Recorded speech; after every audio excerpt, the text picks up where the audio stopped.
Hello, Global Theater. My name is Jerry Fielka. Today is March 29, 2023. We want to thank Rob Grant and his amazing podcast. I'm probably wrong about everything. It's an honor and a pleasure today to be here with Lisa Popeil. Lisa, where are you calling in from? I'm from the little town of Fillmore, California, in Ventura County.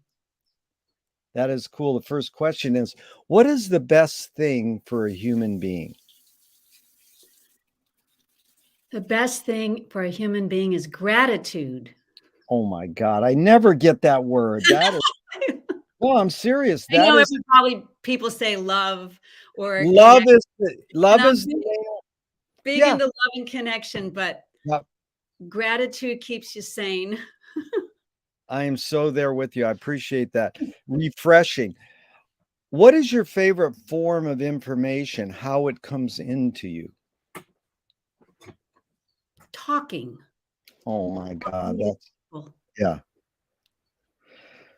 Why do you think people collect or gather information? I think humans are essentially curious, sometimes to our detriment. But I think it's curiosity more than anything else. I mean, there might be some element of knowledge means you survive longer. You don't die as soon. Yeah. But philosophically, I think it's the former. Psychologically, it's curiosity. Do you think this need or want to collect information is more innate or more invented? It's probably innate because with the how many generations have there been since the beginning of Homo sapiens? What, 100,000? I would think that the ones who can plan better and think better um, made us here. The ones who couldn't plan and couldn't survive. I don't think we have as many of their genes in us now. Very good. Do thoughts create emotions? Oh, definitely. Thoughts create emotions. Yeah. Emotions create thoughts. But if Yeah. you can change your thoughts, which is a bit delusional, but if you can change your thoughts, you can, in great part, change your emotions. I've Yeah. done, it's been a big thing for me to try to be happy is that thought. That's Yeah. really system of thinking. Fill in the blank. I don't know what I think until I don't know what I think until I see how I feel about it. yeah. Again, it's probably a more female brain, but Well, it does no, guide me in my it's thoughts. very interesting because you use the sense of sight. Neuroscientist says sight is the most dominant of the five senses. But then you use feeling too. So as both. See, I got it from McLuhan says, I don't know what I think until I say it. And Joan Didion says, I don't know what I think until I write it. So I like that the visualization. Can humans think without language? If they do, it's very vague. I think That's clear language helps us discern detail yeah. and analyze the specifics of the world around us, and therefore that helps us survive longer and pass on to the next generation. I really appreciate you really articulate, Lisa. Thank you so much. Chomsky says a language is not just words. It's a culture, a tradition, a unification of community, a whole history that creates what a community is. What do you do when language breaks down? What do you do? Well, it depends if the language is not there because our brains are dementing and we can't think clearly. Then you're just a sensory receptor for the world around you, but it doesn't make any sense. In order to make sense, we have to have some ability to process language. Otherwise, we just are could be just kind of vegetable-ish. Yeah. Not saying is such a bad thing if you can accept it. My mother was dementing for the last 10 years of her life, and there were wonderful moments of joy and being in the now. I love that. That's the same with I was with my dad 8 days as my mother was passing, and he had dementia, and I say, "Those are the best 8 days of my life." I'd go, "Dad, you wanna go to bed?" And he goes, "Yeah." "You wanna eat?" "Yeah." I says, "You wanna take a nap?" He says, "Yeah." I says, "We live the same lifestyle too." Everything's a yes. It was just like a chill time. It was so No, beautiful. no problem. Whatever. I'm good. Whatever. I think we revert in this, everybody like you have a good what I call comprehensivist look because most people go, "Oh, dementia is horrible and Alzheimer's is horrible." It's like I think we're just returning to being children. Yes. You I don't have to, you don't have know, to worry, somebody's about taking all care this of stupid you. stuff. We worry about such stupid stuff, and then they're like, so oh, Whatever. I went into my grandmother's elder home years ago, and an elder yelled out, "Let tomorrow worry about itself."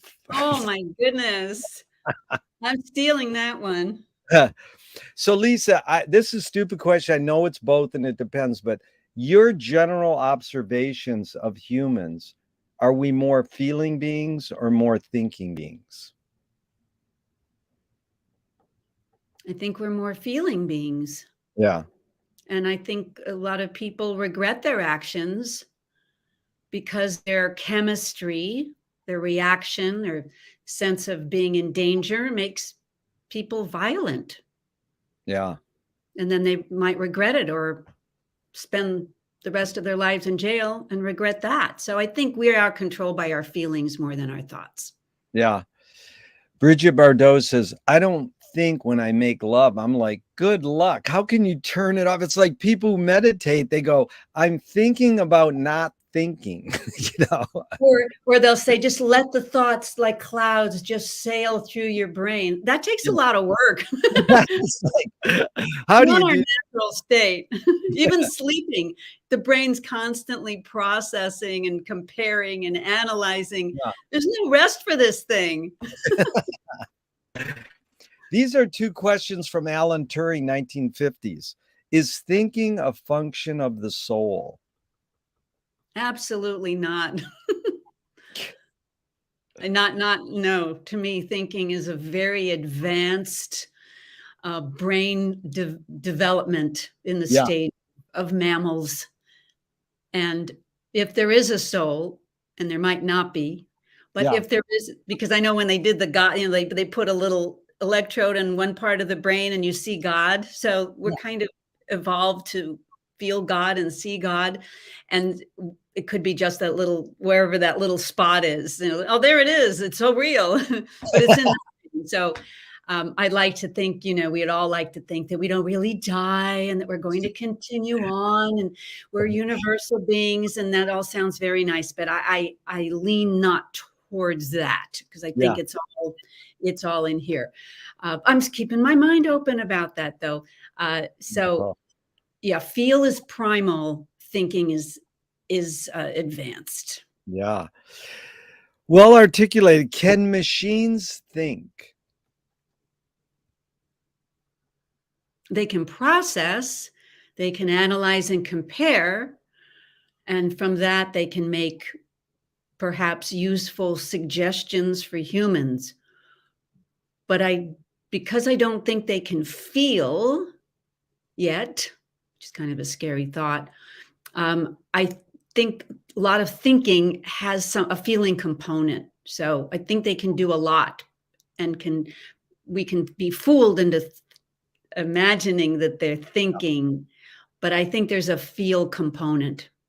There's this mammalian thing, we need cuddles, we need physical connection with other humans. I don't think computers have that yet. Very good. That's one of my favorite word, cuddles. I think it was Ann Magnuson when I asked her, "What is your favorite form of information?" She said, "Hugs." And you don't think of a hug as information, but you know, that could be interpreted that way.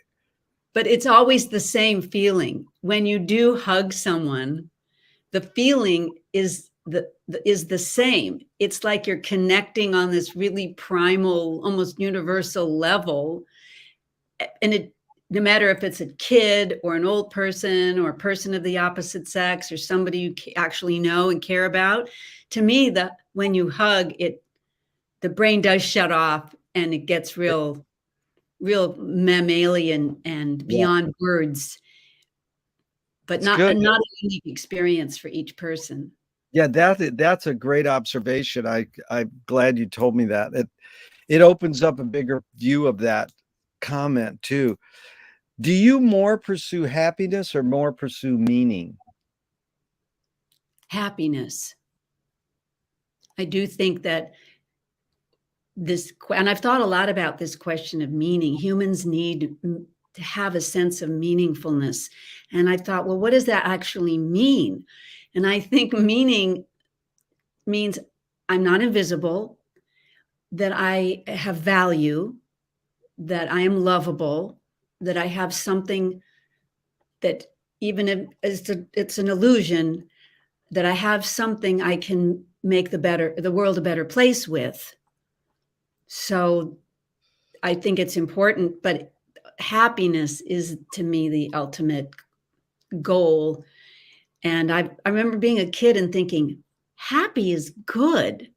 What do I have to do to have more of that? Because we're all such worriers. And so I think some people thought I was weird because I embraced it. I stated it in the world that happiness is good. It's And I'm good. looking for, I like more of it. It's like William Blake said, we become what we behold. So if you're beholding happiness, that's what you become.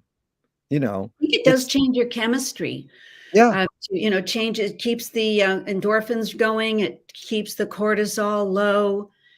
And there's enough in the world that creates this fight or flight response and the constant worrying and the innate fear of death. So that's the other thing is I've just, from a time I was 7, I said, oh, we all die.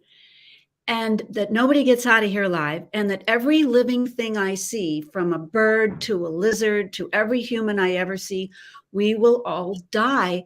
So I'm going to put that into the formulation of how to be happy, knowing that and not avoiding thinking about it, and not and planning kind of deathbed scenarios. From the my mother thought I was weird, like, you're so morbid. I said, I think it's better to plan. Then I have more happiness while I'm here, hopefully. that's Crazy, great, huh? great attitude. Does the brain more detect consciousness or create it? Like, is consciousness there bubbling away and we're more detecting it or more creating it? Ooh, that's a toughie. You think you might have gotten me there. I'm not sure what you mean by, or what anyone means by consciousness. Right. It just mean I'm aware that I'm alive. Yeah.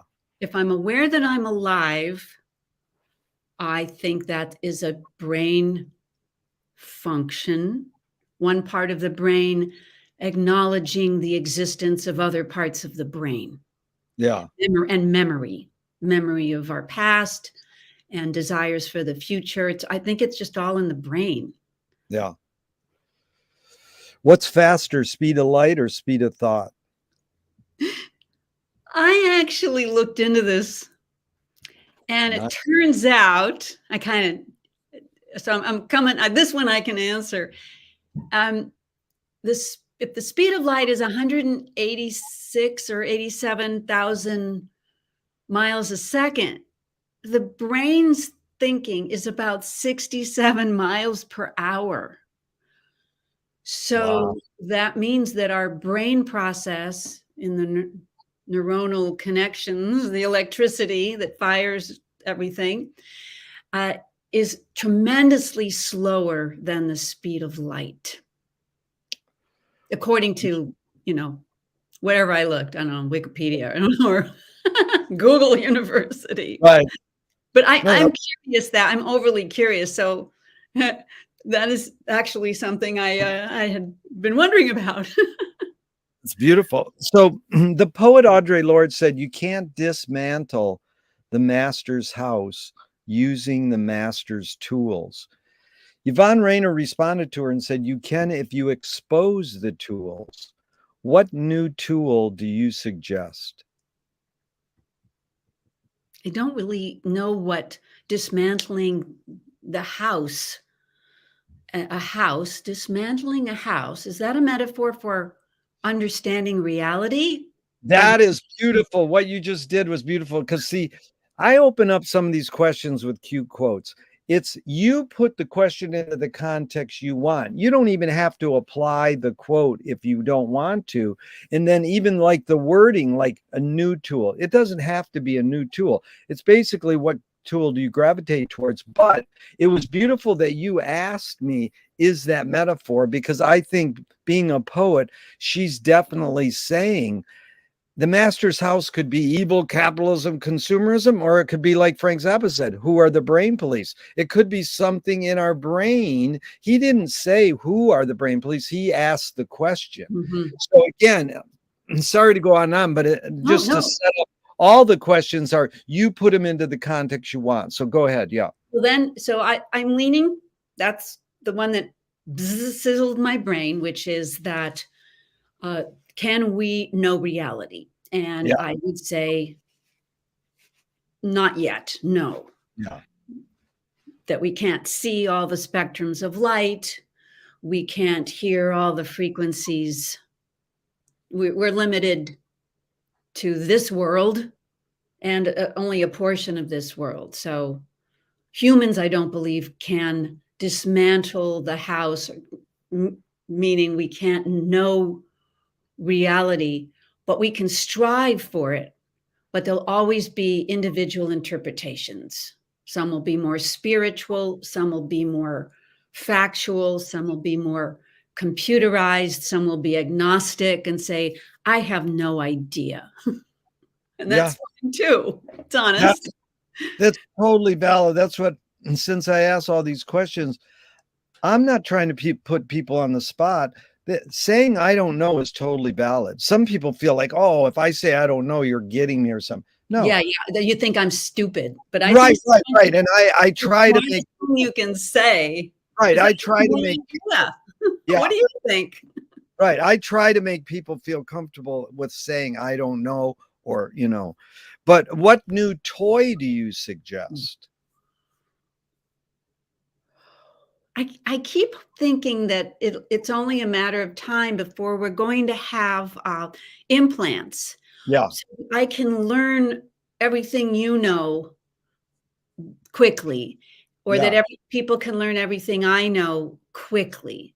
So I think technology in the future may help us have a much larger view of information without having to slog through 12 years of medical school, yeah, or in my case, decades of yeah, learning how to sing. yeah. Uh, and so I think that will speed. So I think brain implants, kind of transhumanism I approach like that. Brain is implants. required. What you said, Lisa, really evoked one of my favorite Bob Dylan lines. He said he got it from the Bible. Don't ever tell anyone everything you know, Yeah, which I think Well, is if you funny want to make because a living, that's true. If you can't monetize it, how do you eat? yeah, but it's like you meet someone at a party and they're really listening and you're really listening to them. I feel like, tell me everything you know. I want to tell you everything I know because you're actually listening. And like you brought that up so well. Everything you know or I know. What do you worry about when you go to bed at night? Deadlines. Yeah. I do a lot of conferences right now online, and Yeah. and also I'll be in Turkey next month, and I'm doing 3 presentations, and moderating panels. So they're doing the World Voice Day is April 16th. I'm Wow. doing a finishing a video for World Voice Day for Beijing. Uh, Oh my God. all from here, but it's very technical and, Yeah. with so there's that pressure of deadlines, I guess, is am I forgetting something? Am I forgetting a deadline? Am I going to make it? And I always do.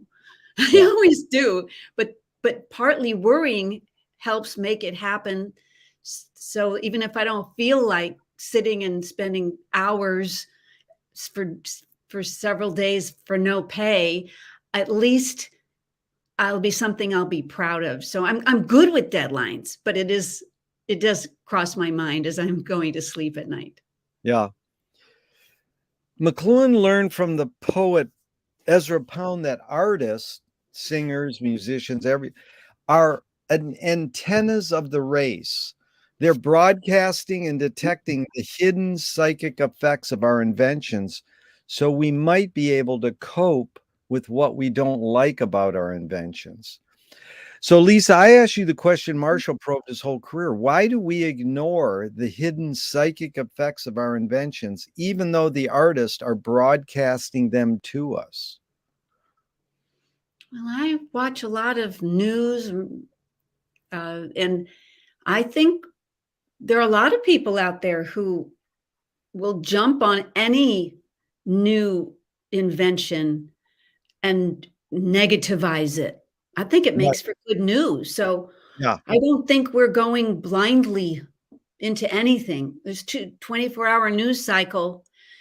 I think the problems, it's a it is fear mongering as Yeah. well.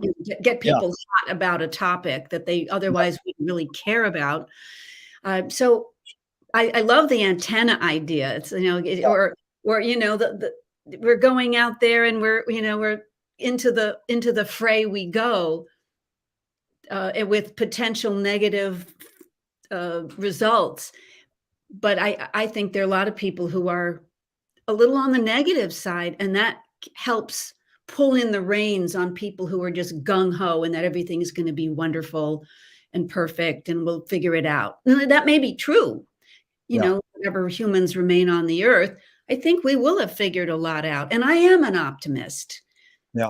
I I think humans have an amazing ability to adapt and to make changes, but there'll always be the naysayers, and I think that's good. It keeps the dreamers in check.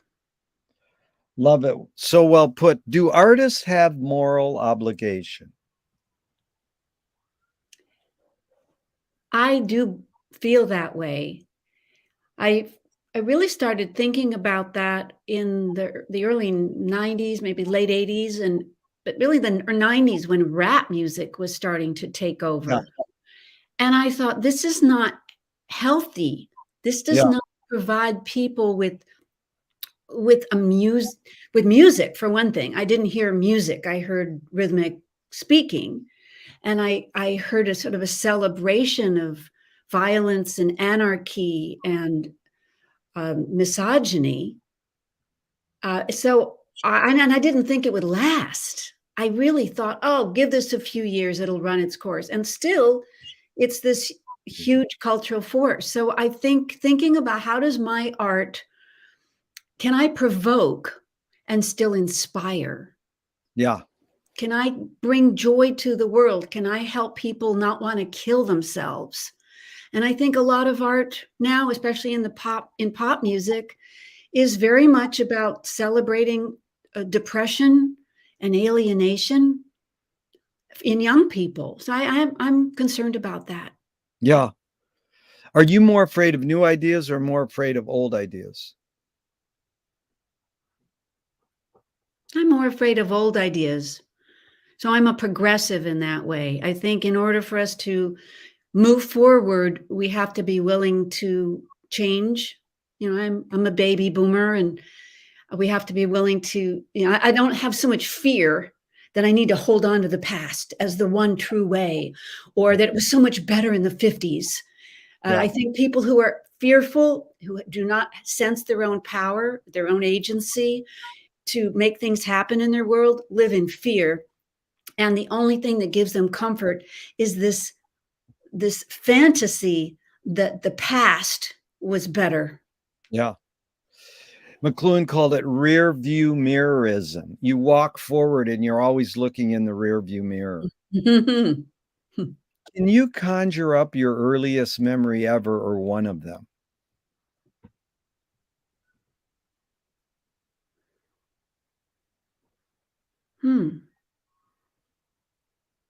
Well, one of my earliest memories was traveling. We traveled a lot. We went to 6-week cruises when you could do that, just families doing 6-week cruises here and there. So I have many memories of the joy of travel and seeing new places and feeling new air, and seeing people who look different from me. And so I think that's what I remember the most is the first memories of being in Florida when I was 4 years old and walking around a little fountain and then falling in. And I have photos of my mom holding me and throwing me around, and the freedom of there's freedom in that, and the security that she's holding on tight, Nice. and her beautiful skirt is flying in the breeze, and I'm just enjoying the adventure of being spun around in Miami at 4. Wow. That was so well described. I could really visualize it. Is Oh, is memory more a curse or more a blessing? I have a poor memory, and it's been a blessing. Would I like to remember more about my childhood and my teenage years? Yes. But I have friends who remember everything, and I think they suffer more from it. It's Hmm. harder for them to let go of the hurts Yeah. and the emotional pain. It's easier for me to let go because I don't remember it very much. Yeah. But yeah, that's why I love photos so much. It fills in the gaps. It So fills in. Yeah. I think when you can't forget anything, I think it's more of a curse, even though I wish I could remember a little bit more. Yeah. Said the great James Joyce line, remember to forget. Oh, if you Yeah. can. Tell me, please, someone within your immediate family, just briefly, and then outside your immediate family, who had an impact on you, kind of like a role model. And what specifically was that impact? I think I would say my father. My father was a businessman, an inventor, a marketer. He had a factory, made famous kitchen gadgets in the 40s, 50s, 60s, sold his company in the mid 70s. And I remember little things like going to the factory and seeing all the people working. There was the tool and die department, there was the secretarial, there was a downstairs in the basement where the assembly lines were people, some of whom who had worked for my father for 20 years, were Wow. sitting hand creating things like, the Vegematic or the Chop-O-Matic. There was a wonderful feeling at the factory and at the offices there. The feeling of we're doing something interesting. And it seemed that even though in retrospect the products aren't really that useful, they seemed to bring a lot of joy to people, and they were marketed as gifts. Makes a great gift, but wait, there's more.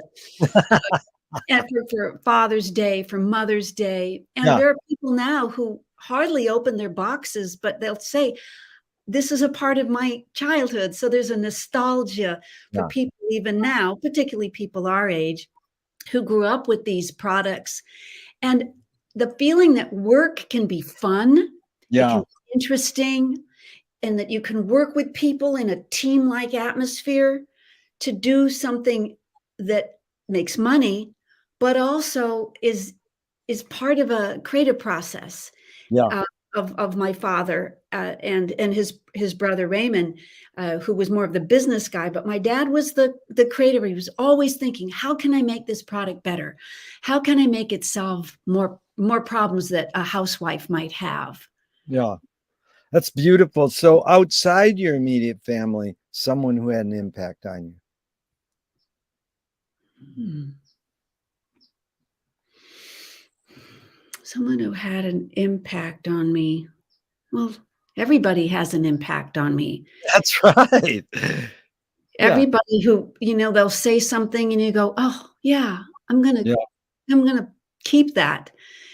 Yeah, everybody has some wisdom to impart, and sometimes it's just a funny line that is just so pingy, so like, "Yes, oh, that just really," I think you're the same way. It's like, "Oh, that just really sizes it up." it is. That's Can't think beautiful. of any one person because That's whether it's a fine. yoga teacher Yeah. or a music producer who said something to me, or an acting teacher or a singing teacher that just said one sentence that was just like, "Ooh, that's good." Yeah, you're open to it. That's the beauty. Did your parents raise you a particular religion? No, no, my mother was an atheist. My father was Jewish by culture, and had a bar mitzvah, but there was no talk of religion growing up. And my mother did tell me that she wanted us to be exposed to different religions, so eventually we could make our own decision, which I thought was very fair of her. So I Yeah. went to Presbyterian Sunday school until I came home and started singing, "Jesus loves me, yes, he does." And she goes, "Okay, that's enough of that."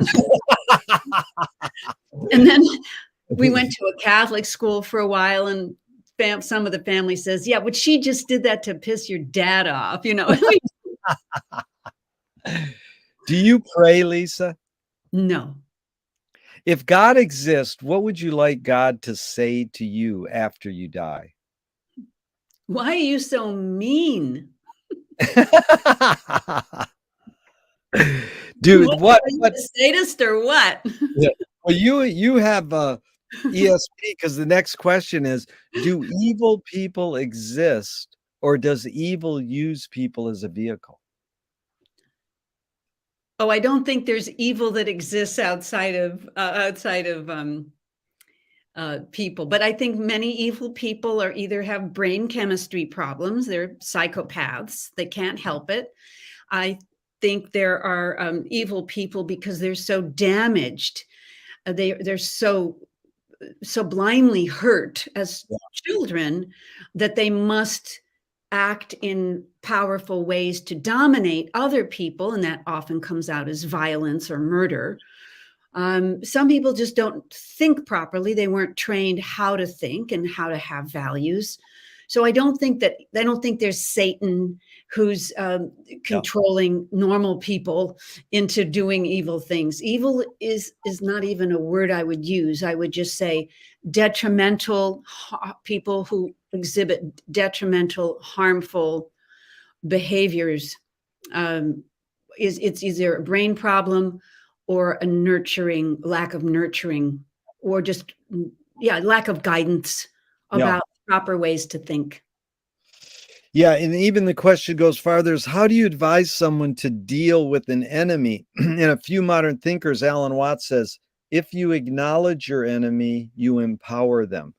Coppola stole from The Mob and the Samurais, keep your friends close and your enemies closer. JFK said, forgive your enemy, but don't forget their name. And Fellini says, I need an enemy. So it's a lot of thoughts, Lisa, but I'm curious, before you answer, how do you advise someone to deal with an enemy? How would you respond to Alan Watts? If you acknowledge your enemy, you empower them. I don't agree, but I haven't given this much thought because I so rarely, I don't even know if I have any enemies. There Yeah, may be people who don't like me yeah, or are jealous of me, but I don't meet people who I believe become my enemies. And if I think of their negativity as based on their own insecurity, I think of it as a psychological and emotional problem on their part. And so I I just would send, I know this sounds very Pollyanna-ish, but I would just, if I have to deal with them, I always think my little key phrase is, they didn't get enough love. yeah. And so I try to imagine that I'm loving around them. But Good.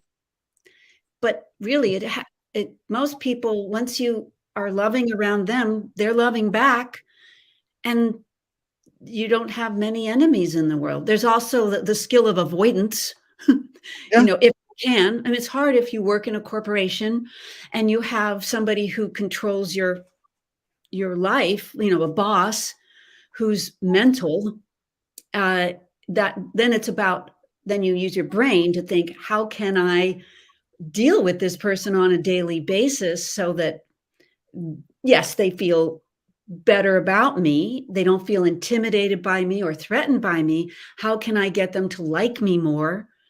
And how to avoid them, Yeah. because it's painful to me. If Yeah. that's really stuck, where you have no choice and you're stuck with someone who Yeah. creates pain. Yeah. But I just think it's their problem. And then Yep. And how do I deal Lisa, with their problems? how do you deal with? But Lisa, what you said at first there was really amazing because it evoked. Ram Dass says, "I'm having a real hard time loving George Bush." He's saying basically that what you do is you love your enemy, and his, thought was, that's what we want to nurture. But this interesting quote from Nassim Taleb goes, "Games were created to give non-heroes the illusion of winning. In real life, we don't know who wins or loses, but we can tell who a hero is." And Mm, so someone responded to me when I said that villains don't think they're bad, they want control. Heroes want freedom. And lastly, mm.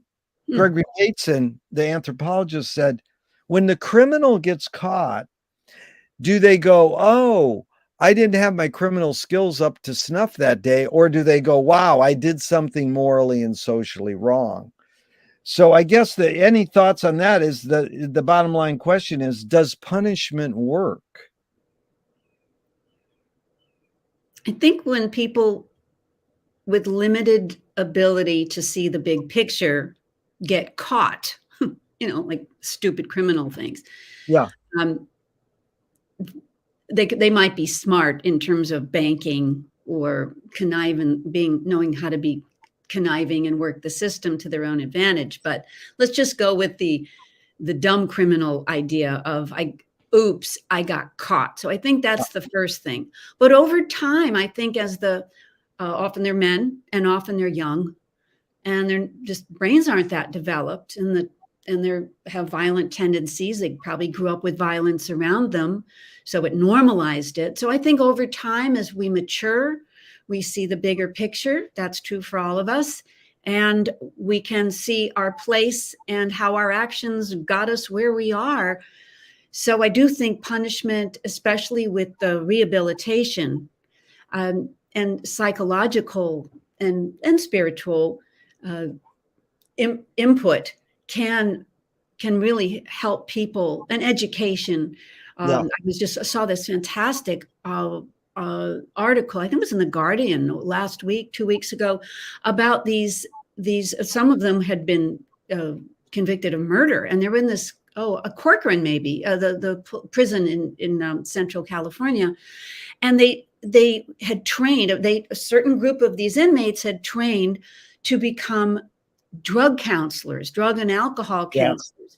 And the article was about them getting their diploma in their gowns and their cap and their families there. And they were so proud of and so grateful. And I think they're going to be incredible alcohol and drug counselors. These are the ones with the tattoos all over, and they looked so radiant. And it was really a wonderful feeling. So I do think humans have the potential, unless they're psychopathic, they have the possibility of redemption. So I always hope. good hope. James Joyce was the first projectionist in Dublin over 100 years ago. He basically checked out. He said, "This is stupid. Why should I go inside a building and see a movie of a tree when I can go outside and see a real tree?" In fact, Faulkner said years later, sometimes the best fiction is more true than journalism. Why do we have to recreate things in order to get them? Like, why do we have to go to a theatrical play of people acting out life? Why don't we just live life? Oh, it's a great question.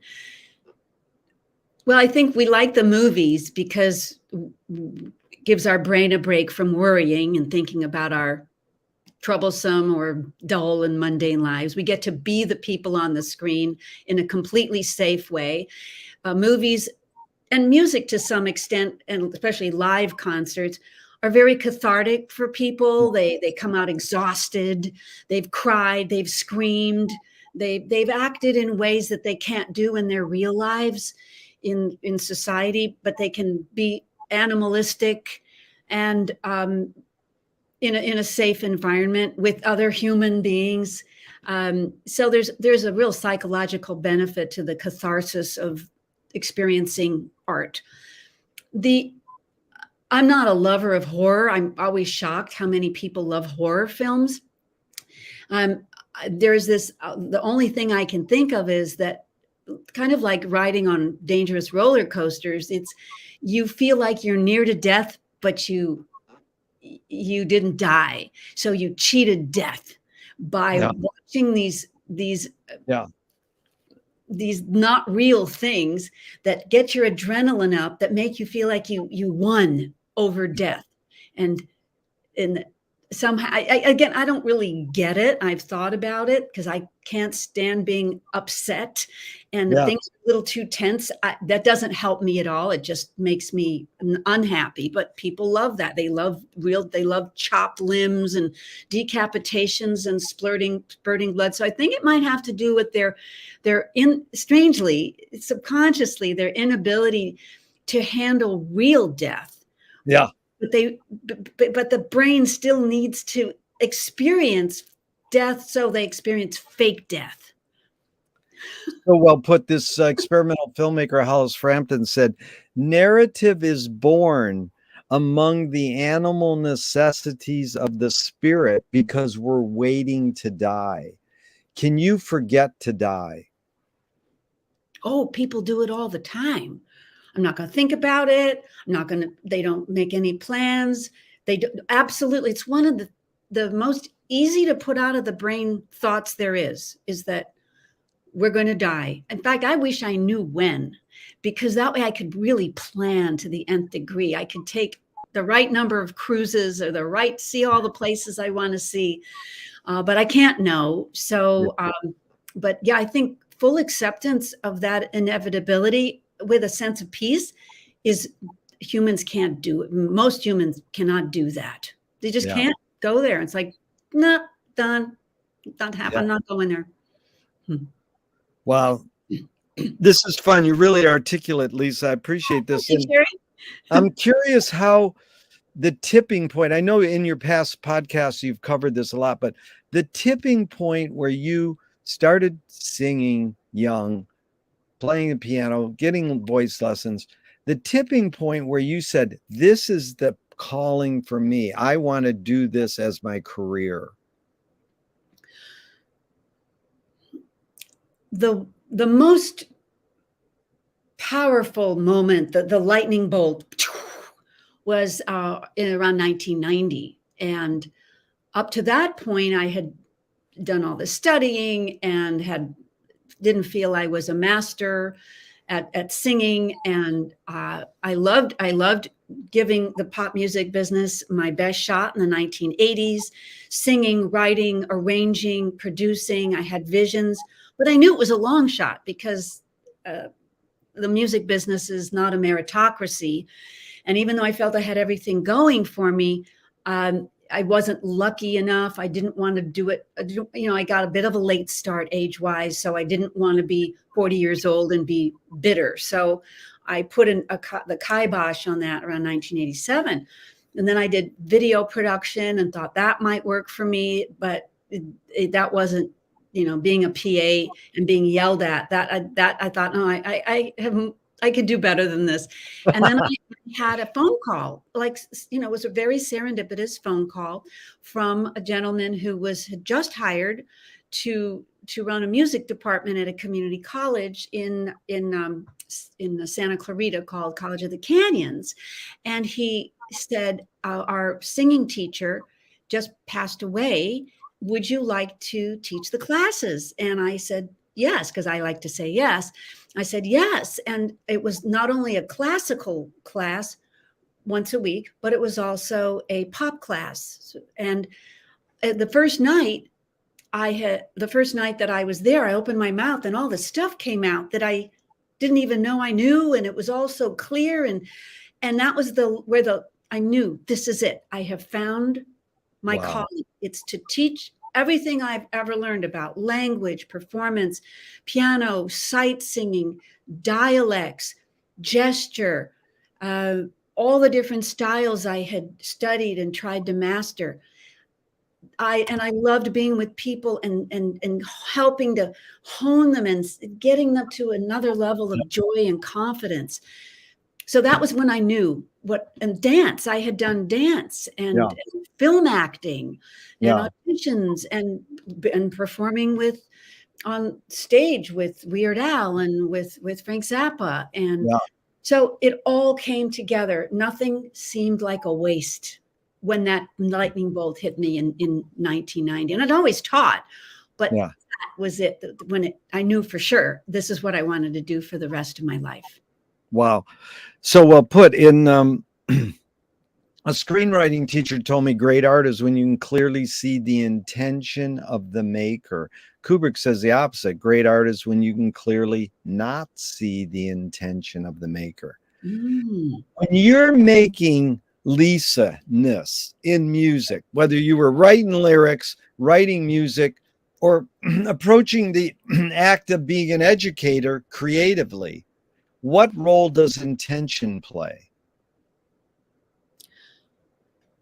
If you mean intention, what my intention as a creator is, I actually usually say it right at the top of a conference video. I'll say, my intention as a teacher is to make confusing and complex ideas simple, so that you can, and that they've all been road tested. I'm trying to take the guesswork out of something that you may have a passion for. I've already spent decades, over 60 years of voice study and 40 years of professional teaching, is just do these things. You'll be better quicker. You don't have to do exercises. You don't have to guess at what I mean. I'm going to tell you exactly. I'll be the teacher. You be the student, instead of, well, we're going to go in this journey together and you'll discover things no, that takes too long. Who's got the time? So that is my intention. And by saying it up front, I think it makes the learning, they know what their job is, which is to be receptive to the information. They don't have to, just try it is all I ask. You don't have to like everything, but try it. And it works for me. It worked for me, and it works for my students. It works for all the teachers, hundreds and hundreds of teachers that I train. They're always getting, so this is the thing that worked the best, where I tried everything you do, and I'm getting great results. So it's about getting results in a fun, simple, concise, joyful way. And I have no problem saying that up front, because I think it really helps people learn better. It lays it on the line right off the bat. So what's the function of music? I don't really know. Isn't that great? No, I don't know why our brains like it so much. Why we're so emotionally moved by it. I don't, and part of me doesn't want to know. Right. I'm sure there are books and dissertations on the topic. I like certain things to let them be magical without explanation. And music to me is one of those things. What's more fundamental, music or language? Language. Wow. I absolutely can't live without language, but I probably could live without music. A friend says the 3 T's in music are technique, theory, and taste. So technique, you've learned how to sing. Theory, you know how to transcribe it. How does one acquire taste? I think taste is so subjective. And there's a lot of kinds of music that I don't even think are music that sell millions and make heroes out of the supposed musicians who perform it. So I don't, taste is could be considered elitist. Just because I like a sophisticated kind of music doesn't mean that everyone else should. If it can, there's music that's just meant to make you move your hips and dance. There's music to make love to. There's music to just make you escape.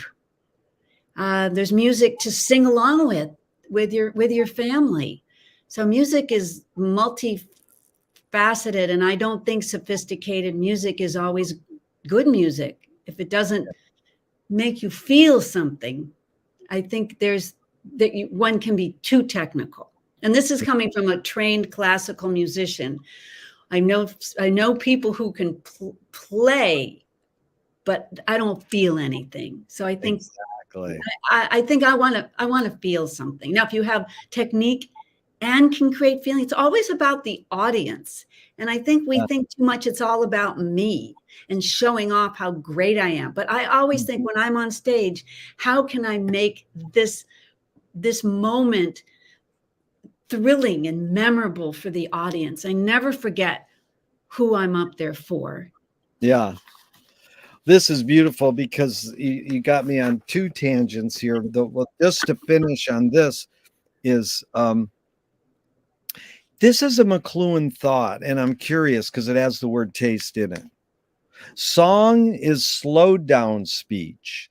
The reason cultures have different musical taste is ultimately connected to language difference.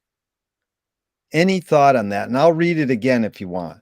Please read it again. Song is slowed down speech. The reason cultures have different musical taste is ultimately connected to language difference.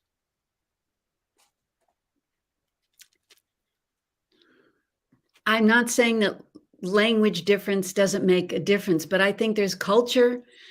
And also, one thing that doesn't often get talked about is the outside culture versus the inside culture. Yeah. Meaning, if it's hot out, you've got often a more tribal element to music where you've got large groups of people outside and singing or playing drums together. And the people from the northern climates often became more, it's cold and dark, and so they're inside for long periods of time. And they really did a lot of invention and refinement of musical instruments. They were more innovative. So I think there's the kind of the sunshine culture, and then there's the cold weather cultures. Yeah. Even when I talk about different American vocal styles and teaching people how to begin mastering the pop versus rock versus jazz versus country, I always, and I have a book that talks about this too, that you cannot separate style from culture. It's not just language, but who are those people? What is their background? What kind of challenges did they have? So country, we're talking about Ireland, the Scottish clearances, the coming to Appalachia, hard lives. My mother's family, that's from Alabama. The bluegrass and country singing, the topics that they're singing about are very much, they don't live in a vacuum. Styles don't live in a vacuum, and we need to look at culture, not and that the language comes from the culture and from the history. It goes deeper than that when looking at music. And I think it's so interesting to look at tribal music versus Western music, symphonic music, and the history of the people. And opera, for instance, opera was made for the aristocrats to sound different than how people actually sang out on the street. So operatic singing is extremely unnatural. It's extremely loud. It has many rules about what what beauty is. And so this kind of harkens back to what we were saying about taste, is that if you are willing to enjoy the rules of a style, then you will enjoy that style. But if you've never heard opera, it just sounds totally weird. Like they look weird. What are they doing? Who Yeah. does that? So a lot of it is just what you were exposed to as a child becomes normal for you. Yeah. What you really evoked this famous author, I forgot her name, but she said she grew up in the Caribbean and she went on and learned how to read, but her mother never learned how to read. But she knew what to do when a tsunami hit because of a song she sang Oh, growing up. so So I don't, education through songs yeah, prior to literacy. yeah, Yes, I mean, aren't there millions of people? I think I was just reading about this, that there's only a certain percentage of the world even now that is literate. yeah, It's good. It's getting better, but I think yeah, it's something like 85% of the world is literate. yeah, It still leaves millions and millions of people who are not. So that begs the question: well, how do they communicate how to live and how to not die? yeah, How do they communicate that? Storytelling, myths, yeah. fire, and Yep. songs, yeah, play a part in that. Song's And huge. and having common sense. I know so many smart people, but they don't have common sense, Yeah, or they're so talented, but they don't have what I would call common sense. yeah, I So I agree. think one of the missing ingredients in some of the ways people think or don't think and make bad decisions, because or decisions that turn out to be less than optimal because they it wasn't part of their upbringing or just the way their brain worked. But I often think it's part of the upbringing. You have to be Yeah, trained. My mom used to say, children are like wild animals. They must be trained. yeah, So we had a full-time governess. She lived with us. We didn't call her a nanny. She was much more than that. And everything was training. So I get to be a kid now because I was an adult as a little girl, but it put me in good stead for being an adult now. But now I'm having a great time. that's the beautiful thing. And talk about having a great time. I had a great time when I was fortunate enough to see you sing with Frank Zappa at the Santa Monica Civic. And you talked about the live concert experiences being cathartic for the audience. Duchamp said there's no art without an audience. But this is what I'd love to get your feedback on is Ruth Draper said the key is to bring the audience and the audience to the up onto the stage and into the scene with you. It is they, the audience, who must give you even more than you give them in the way of imagination and creative power. Now, that sounds good, but how do you do that? I mean, I felt you did it really well that night. How does one accomplish that? Bringing the audience up onto the stage with them. I don't I don't have them come up on the stage with me. I feel like I imagine there's this light coming through the top of my head, and like a light bulb, I'm shining it out to the audience. I am the conduit for this is Yeah. gets really woo-woo, but I feel like I'm a conduit, and that my job is to spread like this gooey white blanket of positive energy to the audience.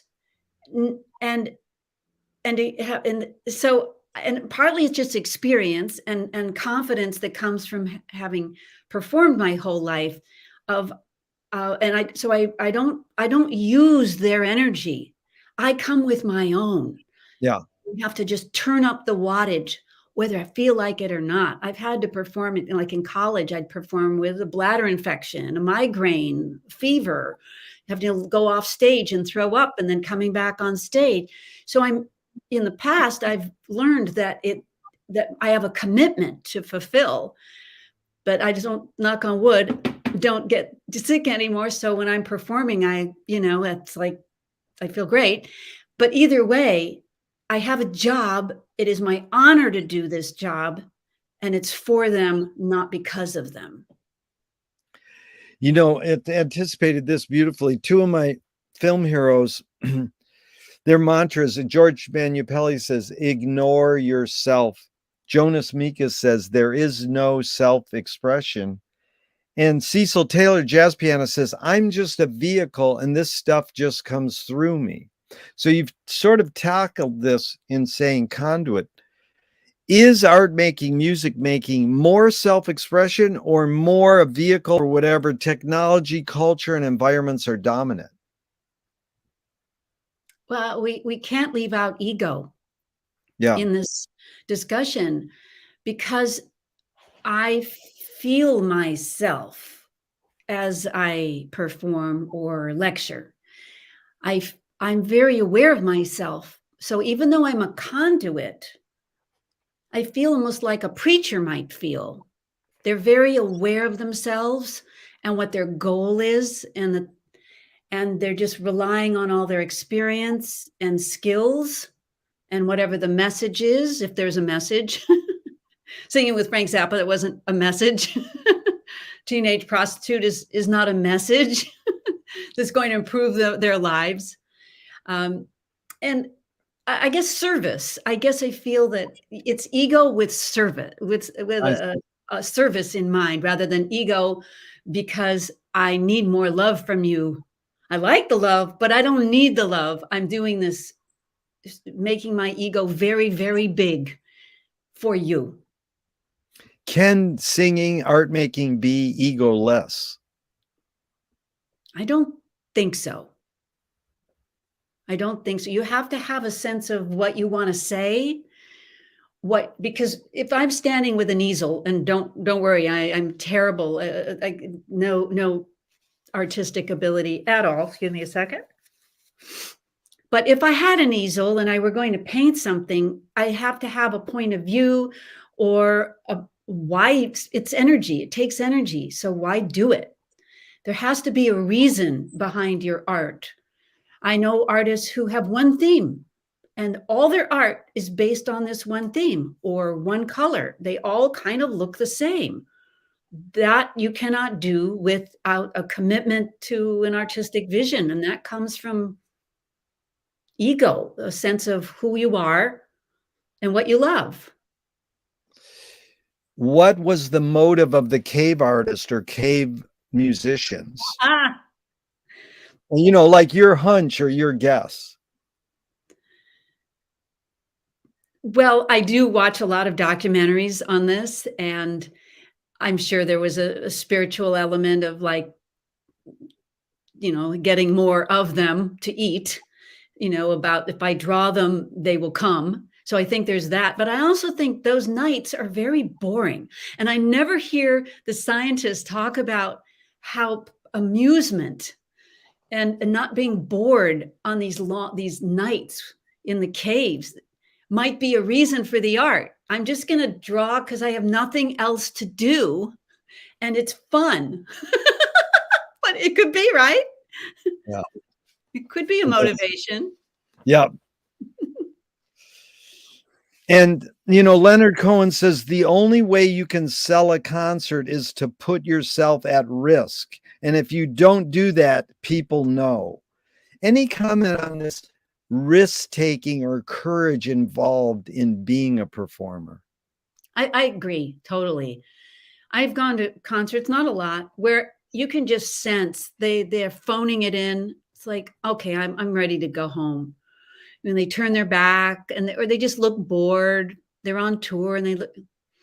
So they're not fulfilling what I think should be their job, which is to elevate and excite an audience. But most performers have it down. They really know how to connect with the vast darkness out there. I remember with Frank, people were still smoking. That was 1981. And looking out, I'd never sung for 5,000 people before. And standing out there, standing in the wings, I felt like this hand was coming out to me like, come to your future. It didn't turn out to be my future, but at the time, it really felt like my future was calling to me to come and be there. And when you looked out, I could only see the individual faces in the front row or two, but in the back, it was just smoke and sound. And that was just very magical then. Right. But you have to be a people person, I think, to be a good performer. You have to care about your audience, and you have to be thankful every moment that they drove there. They spent all this money to come see you. It's a tough job. It's really not for everybody. What is Well, believe me, you accomplished a lot. When I saw you, that was powerful. What does courage mean to you now? Ooh. Oh, courage is saying yes to opportunities, even though you're afraid, or Yeah. you'd rather do something else. I'm not courageous in a, climbing Mount Everest sort of way. Yeah. I know my limitations. I know that I need a certain level of comfort. And that I know at this age, I no longer want to wear myself out. So at the end of the day, I'm drooling and staring up at the ceiling. Those days are of really, really pushing and being, aiming for world domination. Yeah, I've given up on that in terms of being a teacher. I tried it. I'm okay now. So courage. There seems to be something crawling around in there, just that wants to come out about this topic of courage. So again, for me, it's just continuing to say yes. Yeah. And just putting yourself out there, that the haters will hate. But courage means I'm going to say what I think is important, and I'm going to try to say it in I don't want to demean other competitors. I try not to demean competitors. That is an active practice of mine, even though I may think that they're wrong and that they're leading people down a bad path. I need to continue learning from them and being respectful, and then also just sort of keeping my distance. Yeah. So Lisa, Ben Ratliff is a music writer. He said, I mean sound as it has long functioned among jazz players as a mystical term of art, as in every musician finally needs a sound, a full and sensible embodiment of their artistic personality, such that it can be heard at best in a single note. So me and you could probably hear Miles in a couple notes and go, that's Miles Davis. Mhm. So Ben said he's fragile and pointed. He said Coltrane is slightly undercooked and urgent. Great laugh. I don't know about those two. They sound funny, but can you be undercooked and urgent? Well, that's what's sort of funny being, a creative writer describing music again, is if some music writer was describing Lisa, what two words would you feel, hey, they got me?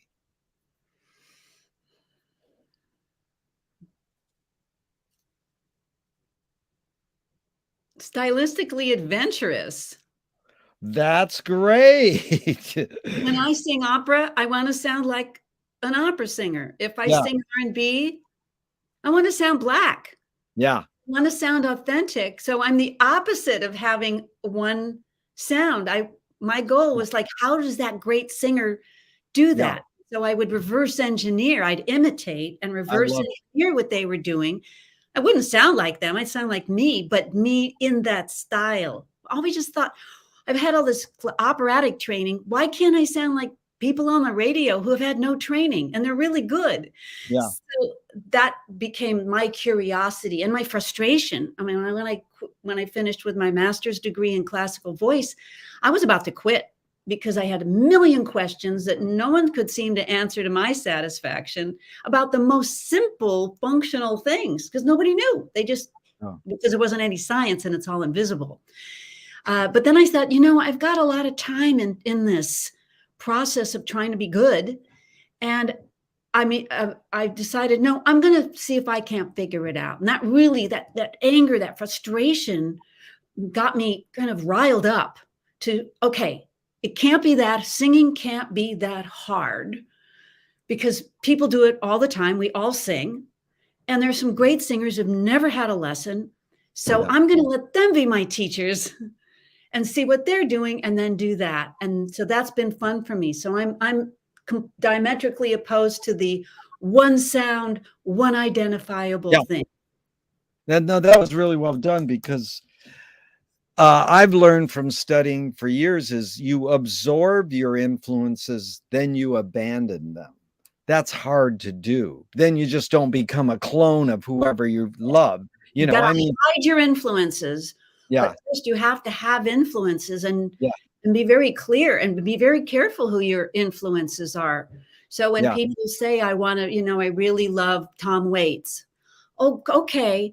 But if you want to be a better singer in that genre, why don't you listen to so and so as yeah, an example? So that's where taste comes in. I do have certain tastes yeah, about what good singing is. So, yeah, and some people might disagree with me, and they have every right to love what they love.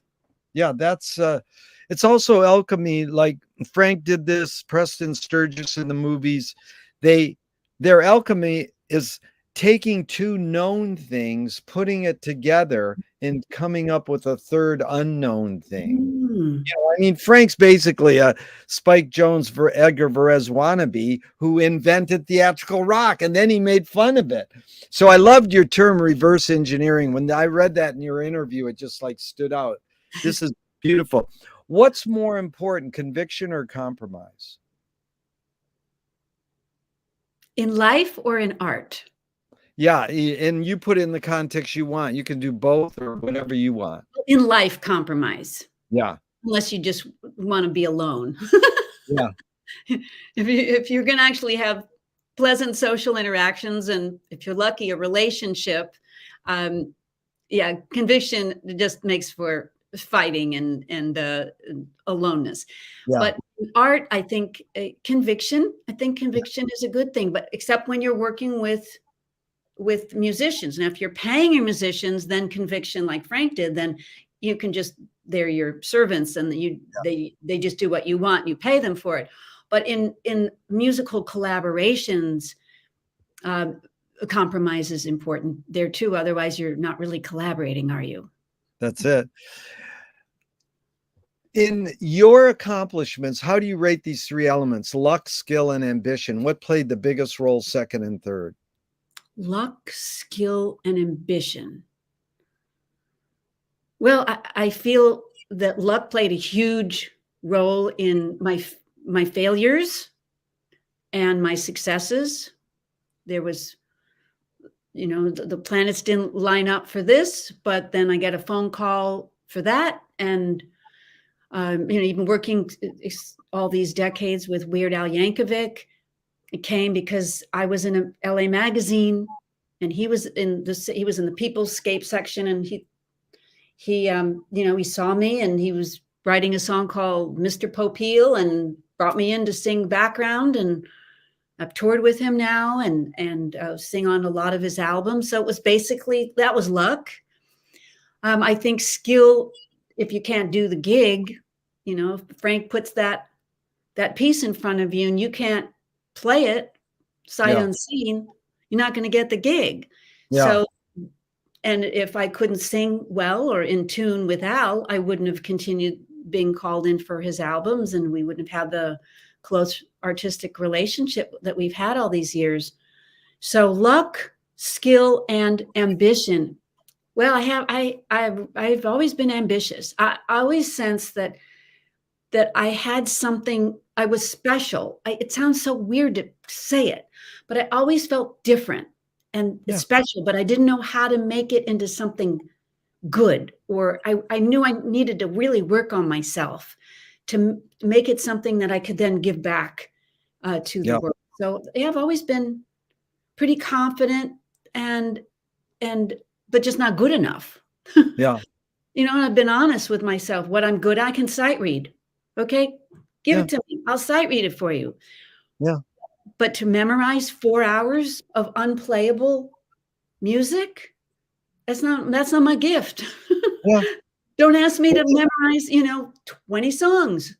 Yeah. I probably won't remember all the words. Not a gift. Yeah. Not acknowledging that our brains have gifts and deficits, and I know mine. Well, it leads perfectly, Lisa. You must have ESP. Moshe Feldenkrais works with healing and movement. He says it's literally possible to identify a weakness and incorporate it to become a strength, rather than we're normally taught to overcome a weakness. Tell me a weakness you turned into a strength. Mhm.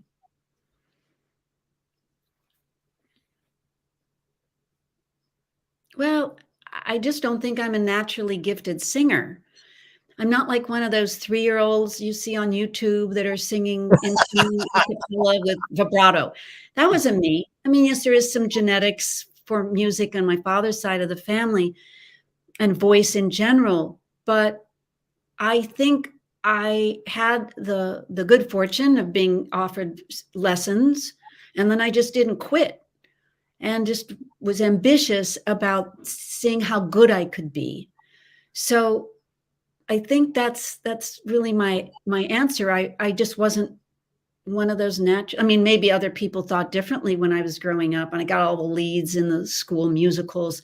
But I knew I wasn't great. I wasn't good enough. I wasn't great. I still had a lot of questions. So um, that's all I can think of. I can't Well, think of anything that's else that's been a negative that I later was able to make into a positive. They're still negatives. well, it's amazing that you've sung for 60 years. I'm curious, what's one major element of singing for 60 years that stayed the same and one major element that's changed? Well, everything has changed because I didn't know how to sing when I was little. Even in college, I have a recording of my bachelor's recital, my BFA recital. It's unlistenable. It's it's so hideous. I don't even know what language some of the songs. I only know because I have the song list. But if you hear it, you don't even. It's just unlistenable. So, Wow. um, so the question again is, oh, what hasn't changed? Just, I guess, a curious a delight in Yeah. learning. Yeah. I love learning, and Yeah. if it hadn't been music, it would have been something else. Yeah. I originally was planning to be a linguist. I love languages, learning languages, dead languages, awesome. And so I was originally planning to go to Stanford and study linguistics. Long, boring story. Won't say why I didn't do it, but did psychology and continued with music. But it was always sort of lurking. Music was sort of lurking in the background. I didn't know that in the 70s that I could make any kind of living with it. It's just I Yeah. love writing my own songs for myself. Fill in the blank. Anger can be a productive emotion when. I don't think anger is never a productive emotion. You cannot think straight. My mom always said, and I've carried this with me, she said, Lisa, never make an important decision when you're angry. Good. I think that's really good advice. I love mother's advice. My mom said, God, give me patience and give it to me now. That is hysterical. Speaking of that, what's the most significant difference between men and women, physical aside?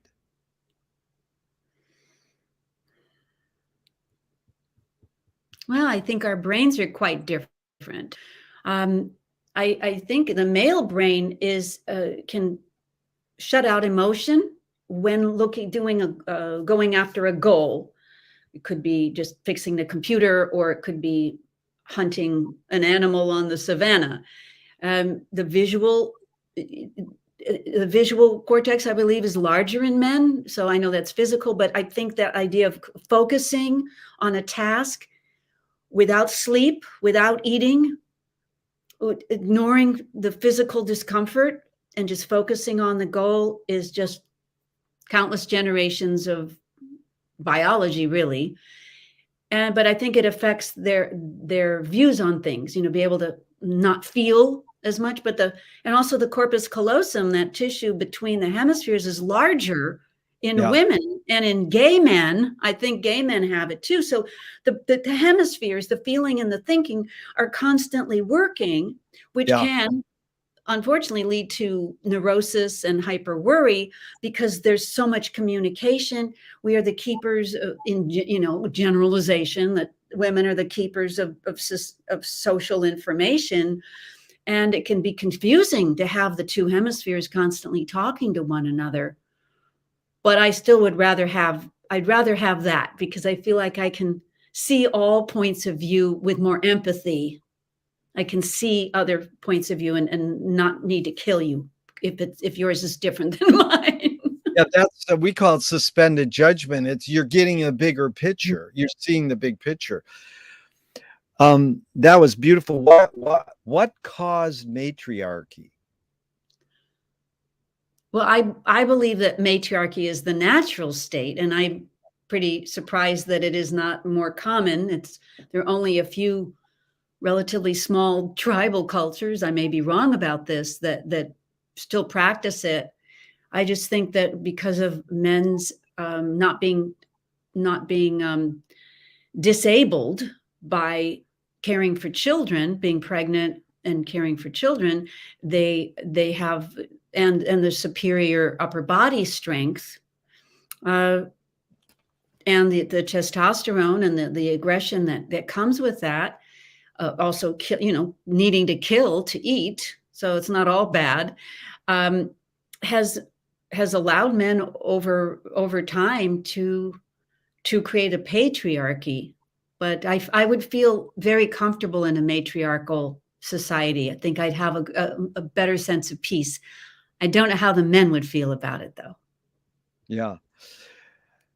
We got about 10 more minutes, Lisa. This has been truly enlightening. I really thank you. And these are 5 quick Alan Watts questions off the top of your head in just a couple words. Number 1, who started it all? I have no idea. Are we going to make it? Probably not. Where do we put it? What? That was good. You answered a question with a question. You win. That's what this series is all about. Inventing new questions. Okay. Number 4 is who's cleaning it up? Humans. 5, is it serious? Definitely. Wow. I like Frank. He says, I'm very serious about being not serious.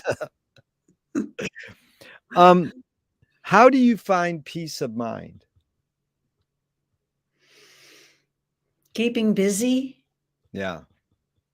And that includes physical activity, but keeping busy, keeping my mind occupied. The brains, especially smarter brains, tend to eat themselves. They're constantly requiring input. And if there's not enough input from activities, learning, doing, moving, then the brain just is not a pretty sight. It's weird. Yeah.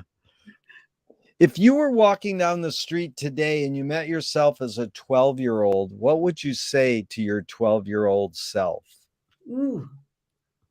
Don't worry, you're going to have a great life. Yeah. Which way should toilet paper come off the roll, over or under? Definitely over. Why? Less likely for the paper to get on the floor. Also, my mommy taught me. That is great.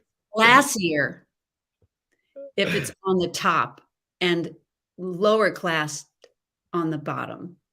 Wow, it's the The patent is 100 years old and it has it going over, Oh, but there's 95% say over, but the 5% who say under have their reasons. It's funny.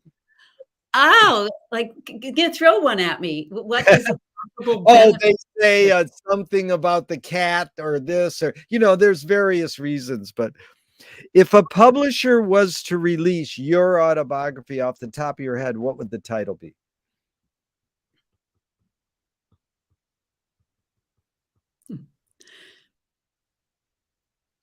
I really love the term salad days, Oh, nice. not widely used.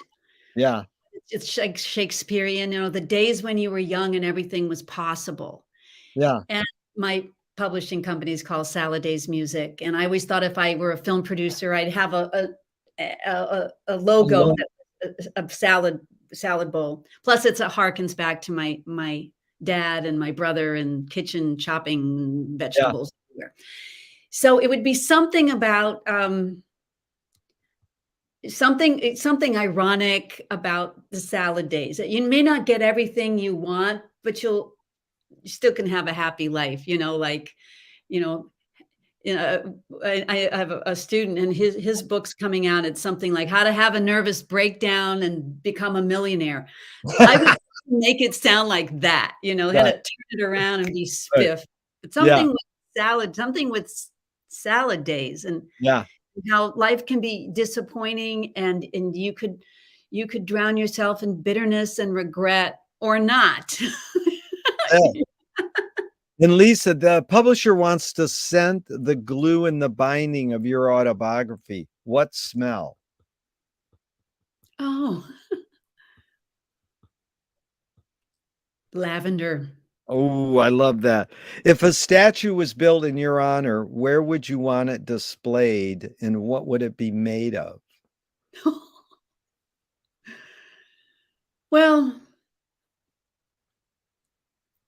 it's so funny because I spent 5 years at California Institute of the Arts, Cal Yeah, Arts. Cal Arts. And that's the picture that comes to my mind. I had a wonderful time there. It's not for everybody. It's if you're ambitious and clear and know what you want to do and get out of the place. So I see this statue of myself in glass Nice. somewhere on the campus of Cal Arts. I Never like that thought about campus. that though. I love that campus in back. Tell me something good you never had and you never want. Something that That's good, that's something that's good that you never had, but you never wanted. family life. I never wanted children. I Right. never wanted to be a mother. But I understand how Yeah. powerful it is to most people, but never to me. And not going that route has been one of the secrets of my my happiness. Cool. That's another famous Cal Arts grad, Mike Kelly, said that very thing. I says, Really? tell me something good you never had and you never want. He said, kids, Kids. children. Yeah. Yeah. What's the cultural shift you see developing today that inspires you?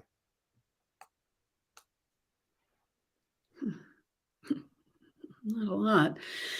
Uh, I guess the movement towards fairness and mutual acceptance.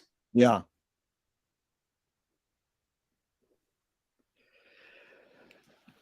You touched on this a little. Or Thornton Wilder said in 1928, art is confession. Art is the secret told, but art is not only the desire to tell one's secret, it's the desire to tell it and hide it at the same time. You've laid your cards on the table for over 90 minutes. I'm not insinuating you haven't already answered this. What's it really all about for you? About making art or having an You put in the context you want. The it is up to you. What is it really all about? You can put it in the it into the context you want. Yeah. Well, on the slice of one's life that is the artful part, because there's many other parts to one's life. But if it's art, having an artful life, I don't think that holding back is part of an artful life.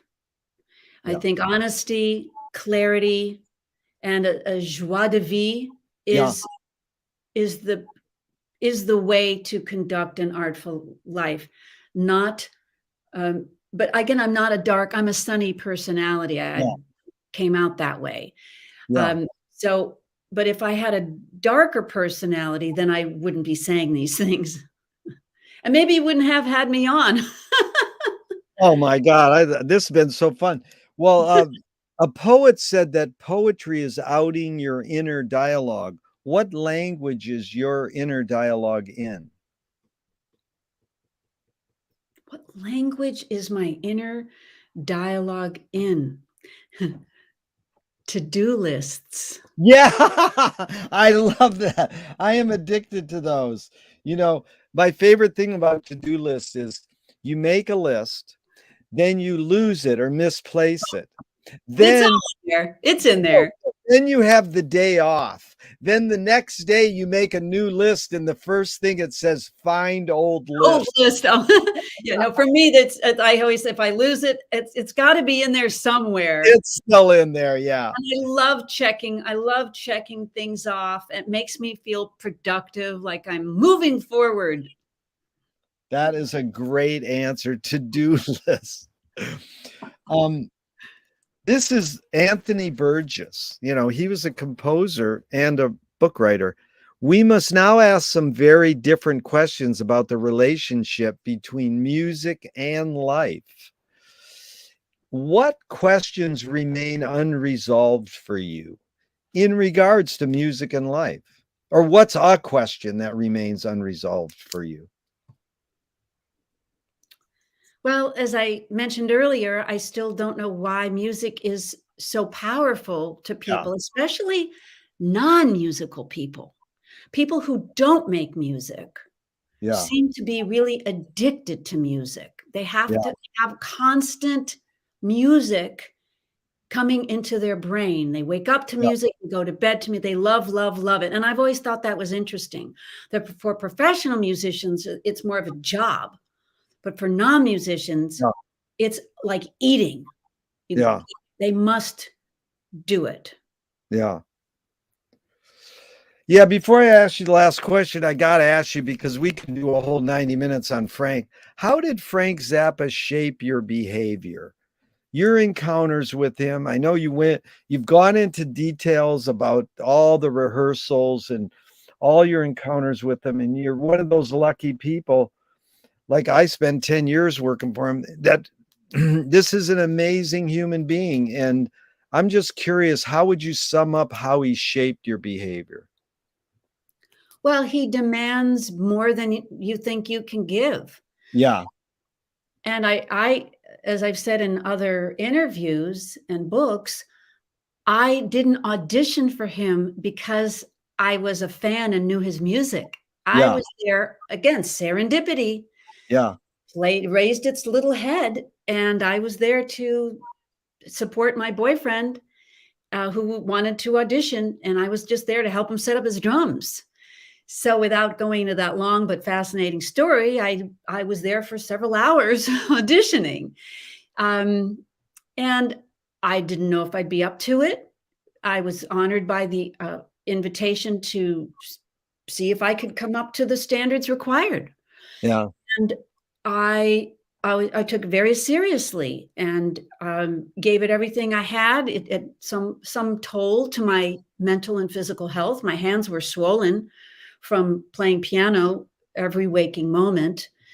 I guess nothing has been as challenging as coming up to the levels that were required to make him happy. yeah. But I did make him happy by getting him to laugh. I Yes. That was my gift to him. So I would do things, silly things, crazy things, musical things, and my goal was to get him to fall off of his stool backwards. And then I knew I was still in the game and I was still, I was still a player. And that his kindness to me, his support of me, his fatherliness to me during rehearsals was not typical for him.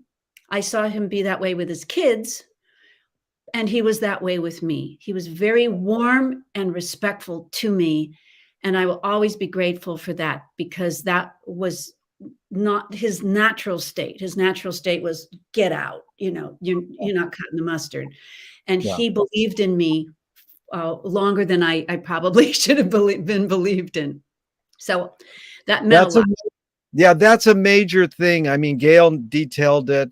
It's been brought up several times how Frank brought out of people stuff that they didn't know was in them, or it was sort of not coming out, and he was able to help pull out of them. Yeah. I didn't know that other people had that kind of experience. But you also the desire to please him was Yeah. so intense. You just wanted him to be happy with your work and that you were providing this sound that he had in his head. And to Yeah. bring something unique and funny Yeah. to the party. And all the people who I noticed a lot of the people who worked with him all had a terrific sense of humor, Yeah. had something strange and unexpected that they brought to the whole zoo, the circus. Yeah. It's funny because people who play music say, I play music. You don't go, I work music. And that is the thing. You brought up the words play and fun. And Walter Pater has the great line, all art aspires to the condition of music. It's like painting, literature, poetry, movies all wish they could be as cool as music is. And it could be too that language can reduce the magic, the mystery that music can provide people. It just seems to go to a different part of the brain. It's not as thinking, the Yeah. thinking part of the brain that music touches. And maybe uh, it's more passive. One can be more passively involved in music than other forms of art. Unbelievable, because I'm really fond of Auden the poet said something like, the mystery of art is that we don't know if it activates or pacifies us. Mm, So, mm. Brecht the playwright says, I want art that activates people. But, art that pacifies or puts you in a trance can lead to an epiphany too. It's not, we don't know if art does that. Does it chill us out or does it make us want to do something? So that's when you brought up that word mystery and then you followed up with passive, that's amazing how we don't know that. I still go back to your answer way back was that you didn't know the function of music. And you don't want to know. Right. It'll ruin something for me if I know too much on Yeah. certain topics. Let it be. Just let that part of your brain that doesn't know that Yeah. is the magical thinking part of the brain. Yeah. Let it live. Let it Yeah. breathe. Yep. What gives you the most optimism? That most people are lovely Yeah. and most people are bright and Yeah. caring and want life to be better for humans and animals and the planet. Yeah. We don't hear about that all the time on the news, but I think that most people are quite wonderful, Yeah. and I just wish we had more of that out there. That you don't have to be a religious person to have morals. So I think it's that people have the ability to constantly, and society and culture has the ability to constantly improve, evolve towards a more global mind, Yeah. global government, so that we think of ourselves as merely participants in a more global or universal way and not be so tribal and us versus them. I think we're getting eventually, we've had some dips, we're having dips, but not a fear based. view of life, but a joyful, loving embrace of what human life can be. So I think and that there's more prosperity than ever. Yeah. And we keep looking at those numbers about more fresh water, the disease control, literacy. It's all getting better and better. Let's not forget that. Let's not forget and celebrate, that commonality. In fact, Bucky Fuller said, all crew, no passengers. We have this commonality. We're all crew. And I really thank you. The first question is, what is the best thing for a human being? Wilhelm Reich said, the best thing for a human being is another human being. And I loved your answer was, your favorite form of information was talking with people, other people. And the last question is what they asked Groucho Marx at the end of his life. What gives you the most optimism? And he said, other people. So it's really been fun spending this time with another person, especially you, Lisa. Thank you so much. Oh, well, thank you, Jerry. It was so nice to get to know you and share some deep thoughts. That sometimes when we were teenagers, I remember laying on the bed with friends and we would talk like this and just philosophize. And then you get into the grind of life and working and dreaming and functioning on the adult level. And those moments of just, well, what do you think? And like, what if this? And what if that? I miss that. So thank you for allowing some of that philosophical smoke to permeate my brain. It's been a long time. And thank you. Thank you again for the opportunity to blah. I love it. Thank you, Lisa. I'm going to hit the end broadcast button, but I hope this never ends and we keep talking forever and ever. Oh, thank you, Jerry. Bye, everybody. Bye. Thank you.